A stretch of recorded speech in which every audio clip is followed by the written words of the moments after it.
Ngayong araw ay gumawa kami ng pinakamahabang banana queue sa buong Pilipinas.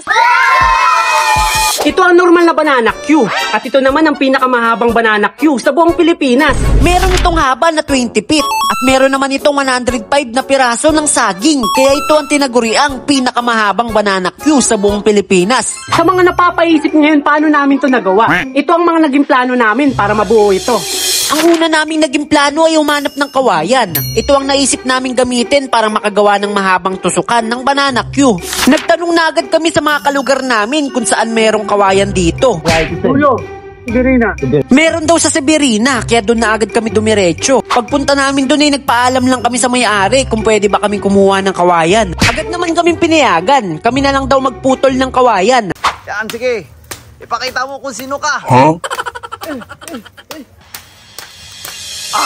Nahirapan kami magputol ng kawayan dahil hindi matulis yung itak na nahiram namin. At nakabuhol-buhol din yung mga kawayan kaya pahirapan talaga. Pero makalipas lang ang 10 minuto ay naputol na din namin yung kawayan.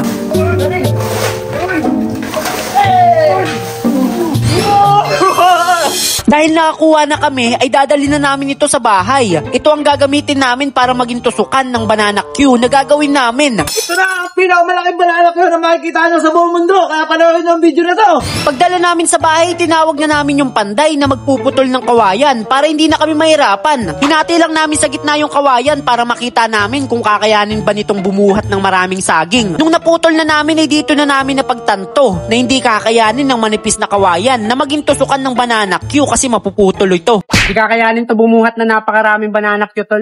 Kaya kesa sa masayang lang yung kawayan ay nagputol na lang kami dito para gawing stand o patungan. Habang pinuputol ng panday yung kawayan ay nagpunta kami sa hardware para makabili ng semento. Pagbalik namin ay inalo na agad namin yung semento para mailagay sa magiging stand namin. Pinatuyo lang namin saglit yung semento sa arawan para mas mabilis tumigas. Memerenda muna kami.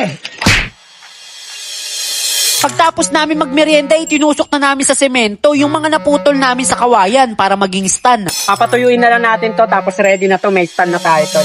Dahil meron na kaming stand, ang problema na lang ngayon yung pinakamagiging tusukan ng banana queue. Ang naisip namin plano ay pumunta sa hardware baka sakaling may makita kami doon na pwede namin magamit. 20 feet yan?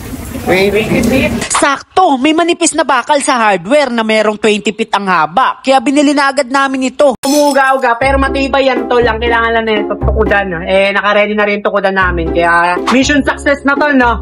Mission na, ayos na. Gusto nyo pa makatikim ng pinakamahabang banana queue? Ngayon, nandito namin. Mamimili kami ng mga gagamitin namin sa pagluluto ng banana queue.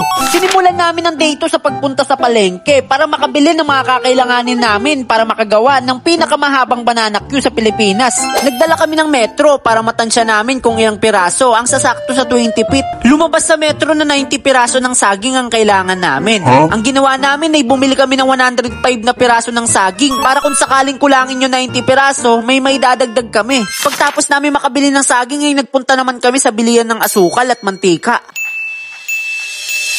Pagtapos namin mamalengke, umuwi na agad kami para makuha naman namin yung pinatuyo naming stand. Dahil tuyo na yung semento sa stand na ginawa namin, sinubukan na namin i-set up para makita namin kung okay ba yung nagawa namin o hindi. Ito yung mga ginawa natin stand sa kawayan tol. Tapos yung semento natin, tuyo na rin yun par.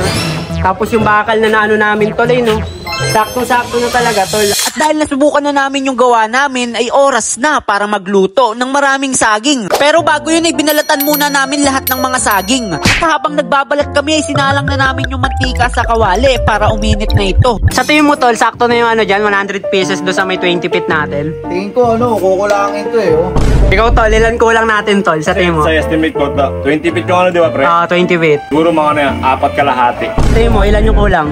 Siguro mga 6. Sa tingin ng mga tropa ay kukulangin daw yung saging na nabili namin. Kaya tingnan natin mamaya kung kulang nga ba talaga o kulang lang sila sa pag-iisip. Kulang lang isa bulok yung isa Nung mainit na yung mantika ay naglagay na kami ng asukal para mag-caramelize na muna. Ay ko na! Yeah! Ito na! Tingnan natin. Kailangan nyo sa Nawala yung saging. Sa unang salang namin ay medyo nahirapan kami kasi hindi masyadong dumikit yung mga asukal sa saging. Yung unang attempt namin sa pagluluto ng banana queue. Ang tatanda na namin, hindi kami marunong magluto ng banana queue. Ito yung una namin naluto. Ang sabi nung kasama ko, yung ganitong luto daw ng banana Q, nakakapanot. Tingnan mo nga! Dahil mali yung una naming salang ay sumubok naman kami ng panibagong teknik. Ang ginawa namin ay inuna naman namin yung saging iprito bago maglagay ng asukal. Pero ganun pa din ang kinalabasan. Hindi pa din dumikit masyado yung asukal sa saging. Kaya ang ginawa namin ay nanood na kami sa YouTube para malaman namin yung tamang procedure. Ang ginawa naman namin ay naglagay lang kami na napakakonting mantika at naglagay ng asukal at boom! Dahil na talaga, nolok. Napadikit na namin ng maayos yung asukal sa saging. Kailangan lang pala konting mantika lang ang ilagay. Kanina kasi halos malunod na yung mga saging sa sobrang daming mantika eh. At dahil nakuha na namin yung tamang procedure ay sinalang na namin lahat ng saging para matapos na ito. Makalipas lang ng isang oras ay naluto na namin lahat ng saging kaya isa-isa na namin itong tinuhog. Makalipas lang din ng ilang minuto ay naituhog na namin lahat ng saging sa 20 feet na haba ng stick namin. Saktong-sakto lang yung nabili naming saging. At nung nakaredy na ang lahat ay sinimulan na namin magpakain sa mga bata. Handa na ba kayong kumain? In 3, 2, 1, kainan na! Sige, kain! Kitang-kita sa mga mukha ng bata na tuwang-tuwa sila sa pagkain ng pinakamahabang banana Q sa buong Pilipinas. Masarap, masarap. Masarap, masarap. Masarap pag libre. Makalipas lang ng ilang minuto ay naubos na agad yung 20 feet na haba ng banana Q. Bago matapos ang video, gusto ko lang sabihin na maraming nanonood sa akin na hindi nakasubscribe.